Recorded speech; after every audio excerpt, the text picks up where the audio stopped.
চোর সন্দেহে গণপিটুনিতে তোফাজ্জলকে হত্যার অভিযোগে ফজলুল হক মুসলিম হল প্রভোস্ট অধ্যাপক শাহ মোহাম্মদ মাসুম সহ ১৫ জনের বিরুদ্ধে মামলা করা হয়েছে।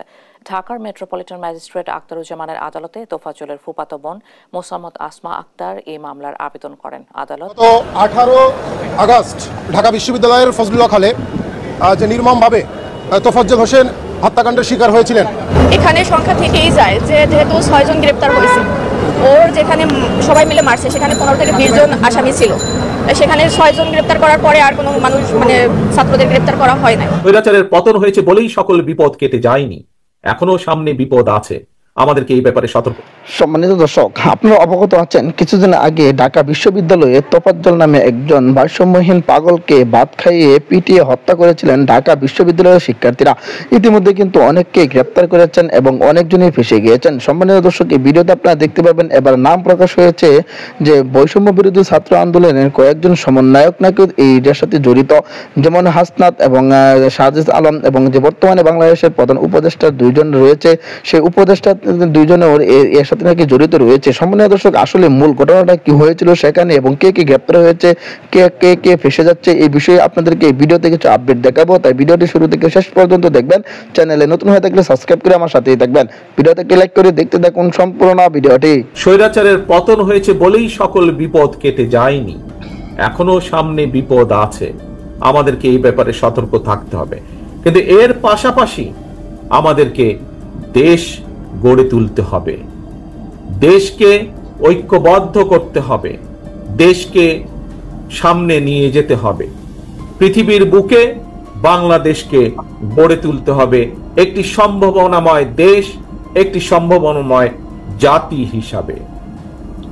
প্রিয় ভাই বোনেরা, আমার বক্তব্যে আমি বলেছি যে শুধুমাত্র রাজনৈতিক মুক্তি হলে, রাজনৈতিক অধিকার প্রতিষ্ঠা হলেই সকল কিছু হয়ে যায় না।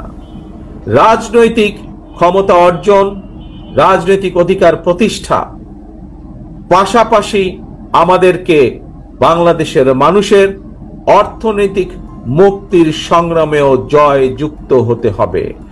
বাংলাদেশের মানুষের অর্থনৈতিক সংগ্রামেও আমাদেরকে জয় পেতে হবে। তাহলেই একমাত্র আমরা আমাদের যে আন্দোলন সেইটির কাঙ্ক্ষিত লক্ষ্যে আমরা পৌঁছতে সক্ষম হব।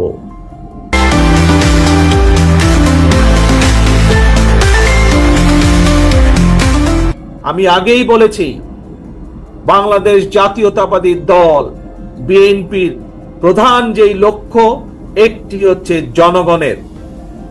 জনগণের রাজনৈতিক অধিকার প্রতিষ্ঠার সংগ্রাম। একই সাথে আরেকটি যে প্রধান লক্ষ্য, সেটি হচ্ছে জনগণের অর্থনৈতিক মুক্তি অর্জন।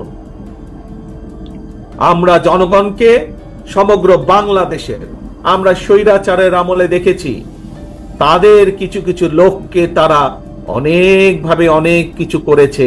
এরই ভিতরে আপনারা দেখেছেন কিভাবে বিদেশে তাদের শত শত বাড়ি ঘর তারা তৈরি করেছে এই জনগণের অর্থ পাচার করে বিগত 17 বছর ধরে।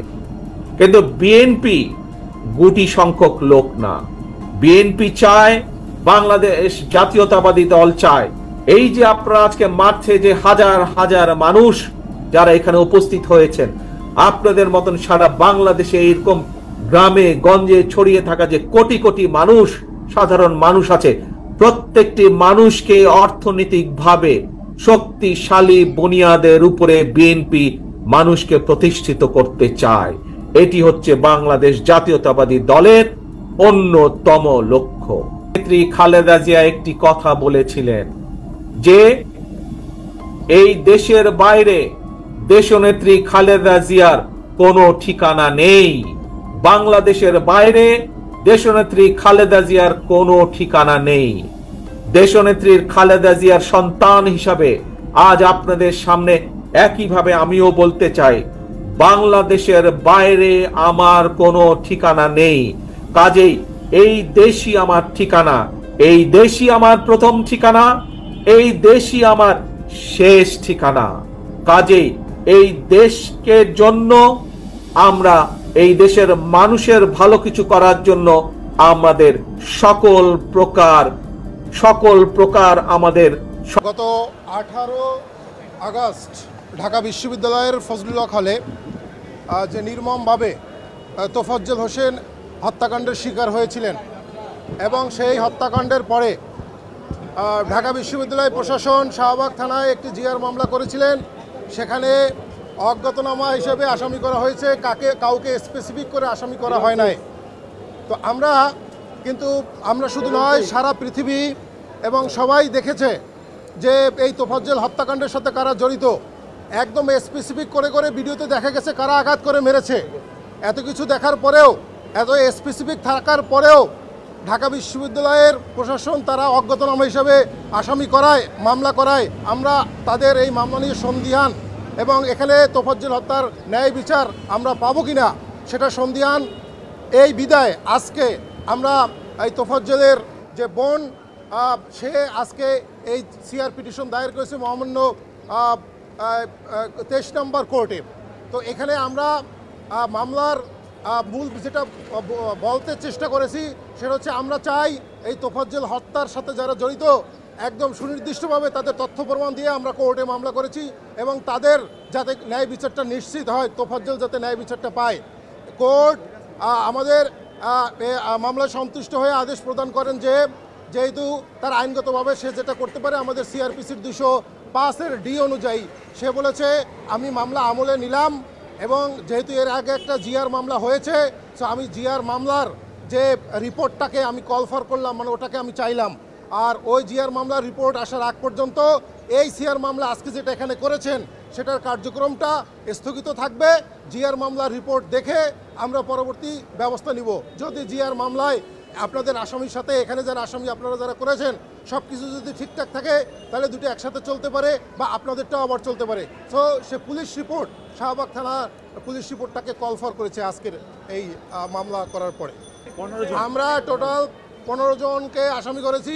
এখানে ঢাকা বিশ্ববিদ্যালয় প্রশাসন কোনোভাবে এই হত্যাকাণ্ডের দায় এড়াতে পারে না।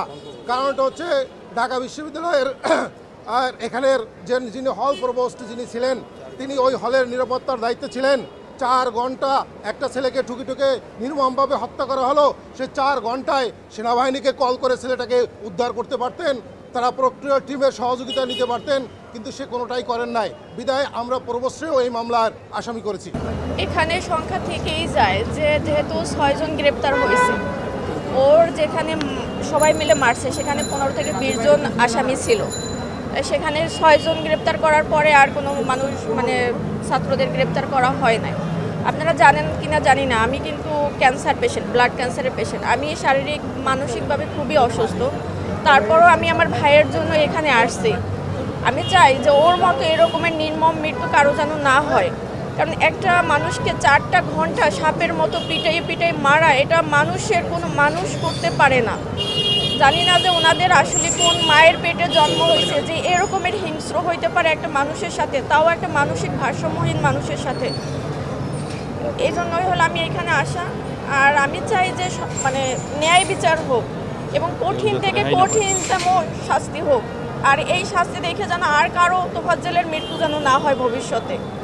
আর নিরপরাধ মানুষ যেন কেউ ফাঁসে না, আবার অপরাধী যেন কেউ মুক্তি পায় না, যেন রেহাই যেন না পায়। সম্মানিত দর্শক, আশা করি সকলে পুরো ভিডিওটি দেখলেন। এই ভিডিও সম্পর্কে অবশ্যই আপনাদের মূল্যবান মতামত ভিডিওর কমেন্ট বক্সে লিখে জানাবেন। সম্মানিত দর্শক, ইতিমধ্যে কিন্তু আপনারা ভিডিওর মাধ্যমে দেখতে পেরেছেন ঢাকা বিশ্ববিদ্যালয়ে কিছুদিন আগে তোফাজ্জল নামে একজন বৈষম্য পাগলকে তারা বাদ খাইয়ে পিটিয়ে হত্যা করেছিলেন ঢাকা বিশ্ববিদ্যালয়ের শিক্ষার্থীরা। ইতিমধ্যে কিন্তু 6 জনকে গ্রেপ্তার করেছেন, আরও অনেকজনের নাম প্রকাশ হয়েছে এবং অনেকেই ফেঁসে গিয়েছেন এই হত্যাকাণ্ডে। সম্মানিত দর্শক, এবার জানা গিয়েছে যে হাসনাত আবদুল্লাহ এবং সার্জিস আলম সহ আরো কয়েকজন সমন্বয়কও তাদের সাথে জড়িত ছিল। এবার তারাও কি তাহলে ফেঁসে যাচ্ছে? সম্মানিত দর্শক, এই মূল ঘটনাটা কি হয়েছিল, ঢাকা বিশ্ববিদ্যালয়ে কি কারণে তাকে হত্যা করা হয়েছিল এবং কে কে ফেঁসে গিয়েছেন, কে গ্রেপ্তার হয়েছেন, ইতিমধ্যে কিন্তু বিস্তারিত এই ভিডিওতে আপনারা দেখতে পেরেছেন। সম্মানিত দর্শক, অবশ্যই এই ভিডিও সম্পর্কে যদি আপনাদের কোনো মতামত থেকে থাকে অবশ্যই ভিডিওর কমেন্ট সেকশনে লিখে জানাবেন। এই ধরনের ভিডিওগুলো সবার আগে পেতে অবশ্যই চ্যানেলটাকে সাবস্ক্রাইব করে পাশে থাকা বেল বাটনটি অন করে রাখবেন পরবর্তী আপডেটগুলো সবার আগে পাওয়ার জন্য। আজকের মতো ভিডিওটা এখানে শেষ করলাম। দেখা হচ্ছে পরবর্তী ভিডিওতে। সেই পর্যন্ত ভালো থাকবেন, সুস্থ থাকবেন। আসসালামু আলাইকুম ওয়া রাহমাতুল্লাহ।